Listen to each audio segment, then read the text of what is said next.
আব্বা বিদেশ যাই তো কয়নি, পাঠাইয়া দেন, ভালোই তো। বাবারে এত টাকা পাইব মিলবো না, আমি যাই। আমি আগামীকাল ব্যাংক থেকে 7 লক্ষ টাকা তুলবো। তোমার বিদেশে যাওয়ার জন্য যত টাকা দরকার নিয়ে নিন। কি বলো বন্ধু, আমার তো বিশ্বাসই হইতেছে না তুমি আমাকে এতগুলা টাকা দিবা। অবশেষে সব সমস্যা সেরে ফয়সল সাহেব বিদেশ চলে আসেন। 5 বছর পর পরিবারকে না বলে রওনা হন ফয়সল সাহেব নিজের দেশ নিজের বাড়ির উদ্দেশ্যে। অতঃপর আসসালামু আলাইকুম আব্বা। ভাইয়া কেমন আছো? কিরে ফয়সাল, হঠাৎ করে তুই দেশে চলে আইলি? আব্বা আপনার কি অশান্তি লাগতেছে? হ বাবা, অশান্তি লাগছে। আব্দুল্লাহ, ঘর থেকে পানি নিয়ে আসো।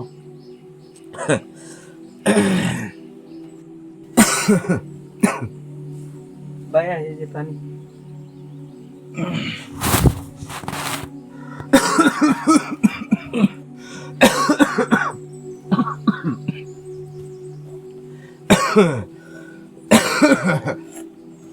বাবারে বয়স তোর দিন দিন বাড়তাছে, আগের মতো বল শক্তি নাই।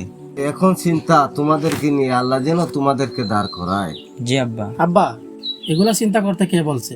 আপনি ঠিকঠাক মতো খাওয়া দাওয়া করেন, ইনশাল্লাহ সুস্থ হয়ে যাবে। হ আব্বা, এগুলা নিয়ে টেনশন করলে আপনার অসুখ আরো বাড়বে। এগুলা নিয়ে টেনশন করেন না, ঠিক মতো খাওয়া দাওয়া করেন। আব্দুল্লাহ তো মাদ্রাসার সময় হইতেছে, যা মাদ্রাসাতে যা। জি ভাই। আমারও তো সময় হয়ে গেছে। ফয়সাল, আব্বার প্রতি নজর রাখো, আমি আসি। আমার মসজিদে কিছু কাজ আছে, তাহলে আমি আসি। ঠিক আছে যাও। বাবা আমি ঘুমাই, তুমি যাও। ঠিক আছে।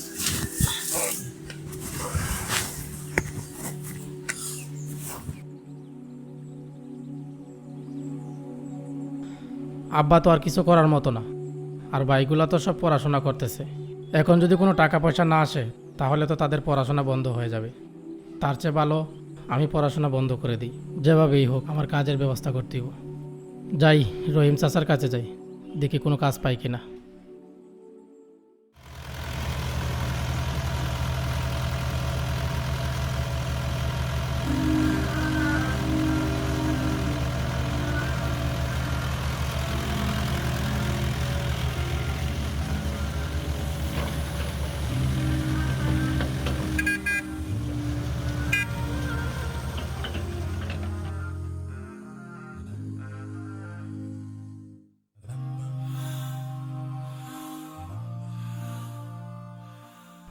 বড় ভাইটা একদিন আমার অনেক বড় ডাক্তার হবে।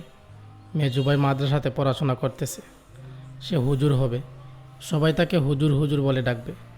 আর ছোটো ভাইটা পড়াশোনা করতেছে। আমার পরিবারে আর কোনো কিছুর অভাব থাকবে না।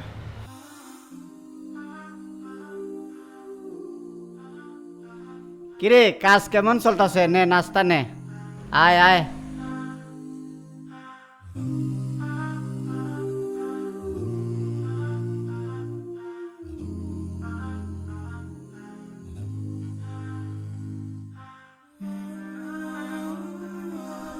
ভাই লন বইসা খাই। ঠিক আছে চল।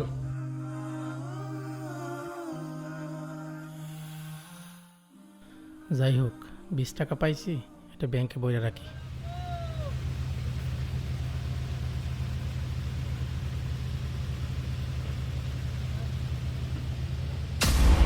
আরে কি করে ফয়সাল ভাই? বুঝলাম না, আপনি টেয়া দিয়ে ব্যাংকে ভরে দিলেন। ভাই আমি হলাম একজন মধ্যবিত্ত পরিবারের সন্তান। আর কেন ব্যাংকে টাকা রাখি জানেন? আমার 3টা ভাই আছে। তারা যখন টাকা চাইবে তখন যদি আমি না দিতে পারি তখন তারা অনেক কষ্ট পাইব। যে কারণে আমি নাস্তার টাকা না খাইয়া আমি ব্যাংকে জমা রাখি। ভাই সবই তো বুঝলাম, আপনি যে আপনার ভাইদের জন্য এত কিছু করতেছেন, পরে কি আপনার কোনো মূল্য দিব? আমি তো দেখতেছি দিন শেষে কোনো মূল্যই পাইতেন না। আরে কি যে কও ভাই, আমার ভাইয়েরা যদি খুশি থাকে তাতে আমি আলহামদুলিল্লাহ খুশি। আচ্ছা ভাই, তাইলে আমি কাজে যাই।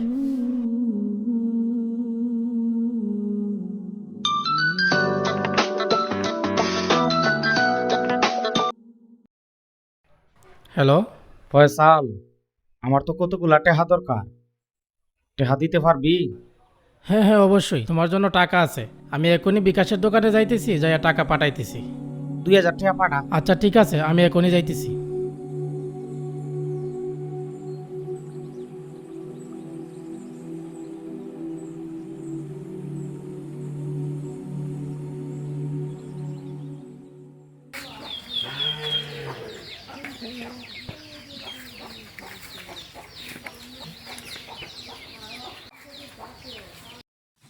আব্বা এদিকে আয়। কি বাবা? আব্বা একটা কথা হয়েছে কি, দেশে তো আমি অনেক কাজ করছি, আর এই কাজ করে তো সবাই নিয়ে চলার মতো না, তাই আমি বলি কি আমি এবার বিদেশ চলে যাই। বাজান রে, বিদেশ যাইতে তো মেলা টাকার দরকার, এত টাকা পাইমু কই? আব্বা আপনি চিন্তা করেন না, আল্লাহ সব ব্যবস্থা করে দিব।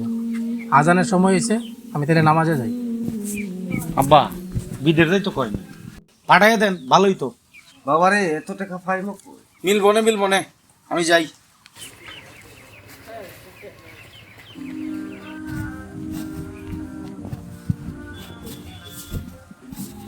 ফয়সল,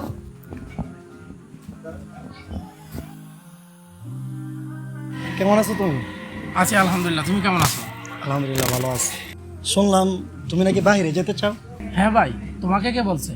না, এমনিতে কেউ বলে নাই। সেলিম ভাইয়ের দোকানের পাশ দিয়ে যাচ্ছিলাম, শুনলাম চাচা তোমার বিদেশের ব্যাপার নিয়ে কথা বলতেছেন। হ্যাঁ ভাই, যাইতে তো চাই, কিন্তু মেলা টাকার প্রয়োজন, এত টাকা পাইমো কই? আরে বন্ধু, আমি কিসের জন্য আছি? আমি আগামীকাল ব্যাংক থেকে 7 লক্ষ টাকা তুলব। তোমার বিদেশে যাওয়ার জন্য যত টাকা দরকার নিয়ে নিব। কি বলো বন্ধু, আমার তো বিশ্বাসই হইতেছে না তুমি আমাকে এতগুলা টাকা দিবা। তোমার বিশ্বাস হইতেছে না? তুমি আগামীকাল আমার সঙ্গে দেখা করবো সকালে। আর এখন আমার একটু কাজ আছে, আমি যাইতেছি। তো ঠিক আছে। আগামীকাল সকালে ইনশাল্লাহ দেখা করবো।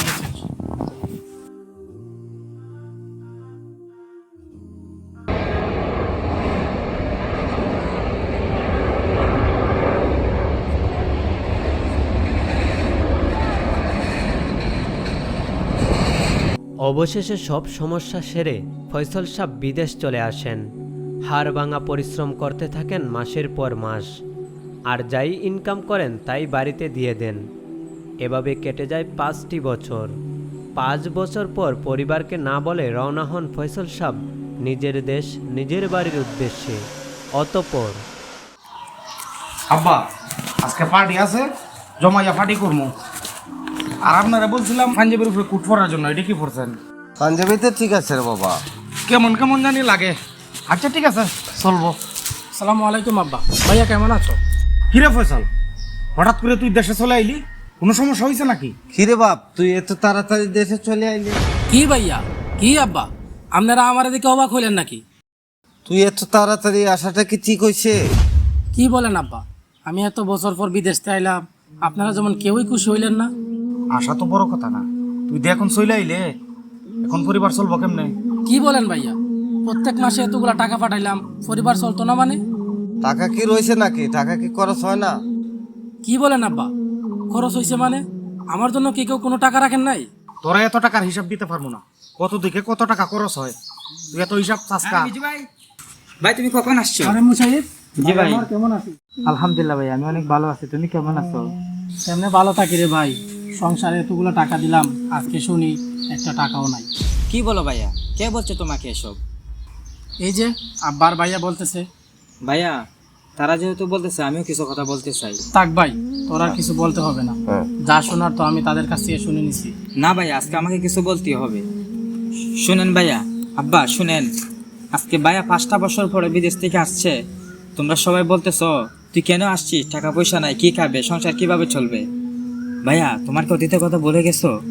যে ভাই যখন আব্বা অসুস্থ ছিল, তখন আমরা সব ভাই বোন লেখাপড়ার মধ্যে ছিলাম, কিন্তু আমাদের লেখাপড়া খরচ চালানোর মতো, সংসার চালানোর মতো কেউই বারবার সংসারের দায়িত্ব নেয় নাই। কিন্তু মিজু ভাই বিদেশের মধ্যে আজ 5টা বছর থেকে আমাদের প্রত্যেকের স্বপ্নগুলো পূরণ করেছে। কত কি আনন্দ নিয়ে আসছে, ফ্যামিলিকে না বলে যে আজকে আমি ফ্যামিলিকে একটু উপহার দিব, হাসি খুশি দেখবো। আজকে সেই জায়গার মধ্যে তোমরা তাকে বলতেছো যে তুই কেন আসছিস, কি খাবি, কেন ভাইয়া? ভাইদের এতগুলো টাকা আছে, সেই টাকাগুলো কই গেছে? এত কিছু তো করছো, সবগুলো তো মিজু ভাইয়ের অবদান। আব্বা মুশাহিদ মাদ্রাসায় পড়ালেখা করার জন্য ইনসাফ এবং ধর্ম সম্বন্ধে বুঝতে পারছে, যা আমরা বুঝতে পারি নাই। ভাই তুমি আমরা ক্ষমা করে দিও। না ভাইয়া, ক্ষমা কিসের, আমি তো তোমাদের জন্য সব কিছু করছি। বাবারে আয় ঘরে আয় বাবা। এই গল্পটি একটি পরিবারের সত্য একটি বাস্তব চিত্র। এ থেকে শিক্ষা নেওয়া উচিত, যে পরিবারের দায়িত্ব নেয় সে অবশ্যই ভোগ করার অধিকারও রাখে।